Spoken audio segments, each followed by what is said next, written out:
Now let's move on to the markets. The Nigerian All-Share Index closed at 34,808.07. That's up 1.4%.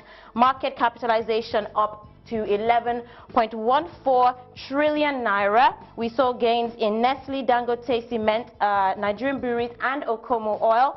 That stock went up 2 naira today. There were losses in PZ, Access Bank, GTB, and Diamond Bank. So a lot of pressure seen in the banking sector. Now joining me from the trading floor of the NSE to discuss the equities market is Layi Olaleru, and as I said, he's the head equity trading at Cordros Capital. Layi, thanks very much for coming on the show today.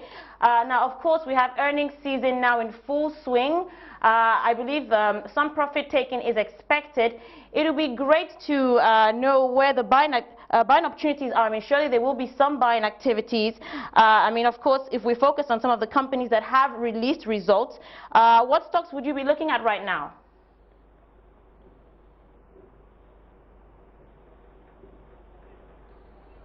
Let me just check again if Layi is there. Layi, can you hear me? Yeah, I can hear you. Okay, let me go through that question again. It would be great to know where the buying opportunities are now. I mean, of course, we're seeing earnings season in full swing. Now, looking at some of those companies that have released results, what stocks would you advise an investor to look at right now? Yeah, I'll still be asking my investors to look at some of those banks that have released their result and have actually suffered a lot of pressure in terms of sell-off in recent days. And also some of the tier 2 banks whose result we're still expecting because of the very low prices at which they are trading at and the expected or what I would call the projected dividend declarations for some of those banks.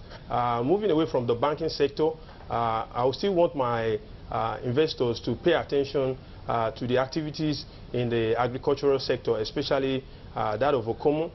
It still portends a lot of opportunity for capital gains. As we all know, the bank gave a 1-for-1 bonus alongside a 7 naira dividend, which is very fantastic. And we are also looking at, after the markdown, the price of the stock may be splitted into a range of 50 naira to 60 naira per shares, which is also great considering all the plans that the company has for this year and the fact that the company has a lot of revenue reserve on its books. And if you've seen the recent financials of the company, in spite of the fact that the revenue was a little bit down this year, we still see the margin going up because the margin for 2012 is 42.88 compared to the margin for 2011. So as for me, Okomo Oil is still a very good bet for investors to take position even at the current price. We did see that stock gain 2% today. I mean, that stock went down 10% on Friday.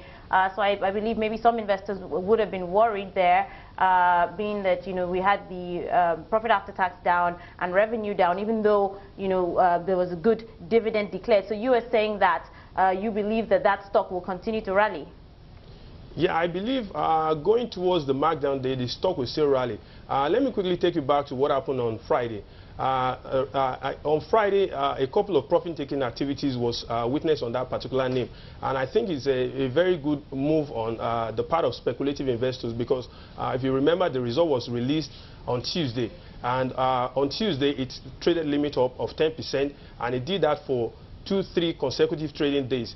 On the Friday that you see people exiting, it was already doing 40% limit up. And if I'm an investor, if I've made about 40% within 4 trading days, what should I do? I should exit. So, I mean, those were able to take the capital gain. But the new set of people that are coming in to take position in the stock are the value investors who are not looking at the present conditions, but are looking at the future of Okomo Oil, which I think will be very fantastic and great in months to come.